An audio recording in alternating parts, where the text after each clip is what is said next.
దేశంలో అతి పురాతన రాజకీయ పార్టీగా పేరున్న కాంగ్రెస్ పార్టీ ఇప్పుడు నిధుల కొరతతో అల్లాడుతోంది.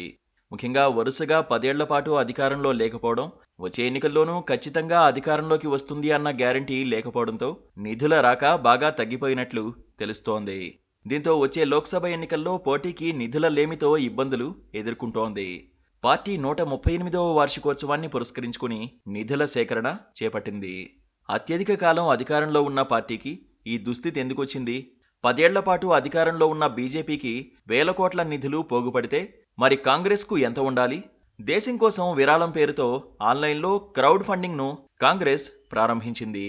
1920-21లో మహాత్మా గాంధీ జాతీయోద్యమానికి ఇలాగే నిధుల సేకరణ కోసం చారిత్రాత్మకమైన తిలక్ స్వరాజ్ ఫండ్ కార్యక్రమం చేపట్టారు. దాని స్ఫూర్తితోనే ఇప్పుడు కాంగ్రెస్ పార్టీ ఈ ఆన్లైన్ నిధుల సేకరణ కార్యక్రమం చేపట్టినట్లుగా ప్రకటించారు. కాంగ్రెస్ పార్టీ ఆవిర్భవించి 138 సంవత్సరాలు పూర్తవుతున్న సందర్భంగా పార్టీ బలోపేతానికి కాంగ్రెస్ ఖాతాలో 138, 1380, 13,800 ఇలా ఎంత అనుకుంటే అంత విరాళాలు అందించాలని దేశ ప్రజల్ని కాంగ్రెస్ అభ్యర్థిస్తోంది. దేశాన్ని 60 ఏండ్లకు పైగా పాలించిన కాంగ్రెస్కు దేశ ప్రజలను చందాలు అడగాల్సిన దీనస్థితికి రావడానికి చాలా కారణాలు ఉన్నాయి. వేగంగా ప్రభావం కోల్పోవడంతో పాటు అనేక రాష్ట్రాల్లో అధికారానికి దూరమయ్యారు. ఫలితంగా పార్టీకి విరాళాలిచ్చేవారు తగ్గిపోయారు. కార్పొరేట్ విరాళాలు తగ్గిపోయాయి.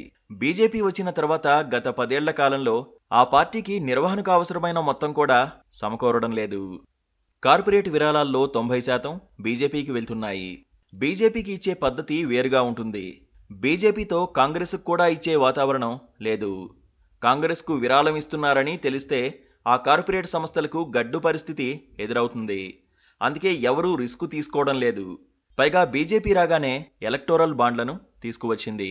ఇది బీజేపీ కోసమే అన్నట్లుగా మారింది. 90% పైగా ఎలక్టోరల్ బాండ్లు బీజేపీ ఖాతాలో పడుతున్నాయి. కొన్ని ప్రాంతీయ పార్టీల కన్నా ఘోరంగా కాంగ్రెస్ పార్టీకి విరాళాలు తగ్గిపోయాయి. అనేక రాష్ట్రాల్లో అధికారం కూడా లేకపోవడంతో విరాళాలు ఇచ్చేవారు తగ్గిపోయారు. పార్టీ ఖర్చులు చూసుకునే నేతలు కూడా లేకుండా పోయారు.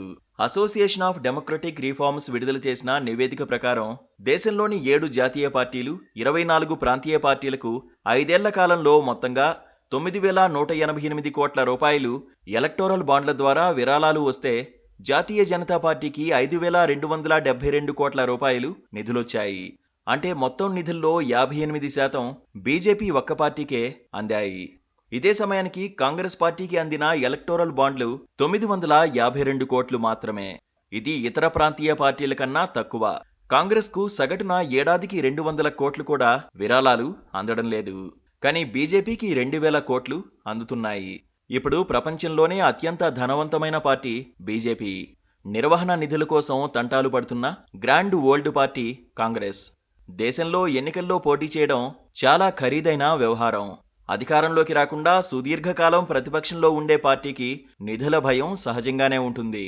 ప్రస్తుతం కాంగ్రెస్ ఆర్థిక పరిస్థితి దాని రాజకీయ స్థితిని ప్రతిబింబిస్తుందని విశ్లేషకులు అంచనా వేస్తున్నారు.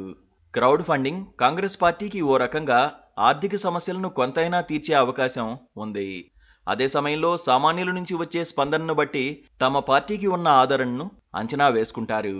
ఈ విధానంపై బీజేపీ విమర్శలు గుప్పించింది. ప్రజల్ని మభ్యపెడుతున్నారని విమర్శిస్తోంది. కానీ ఆ పార్టీ ఖాతాలో ఇప్పటికిప్పుడు నగదు 6,000 కోట్లు ఉంది.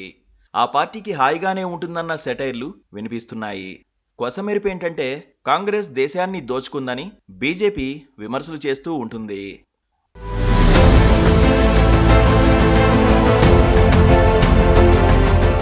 Please subscribe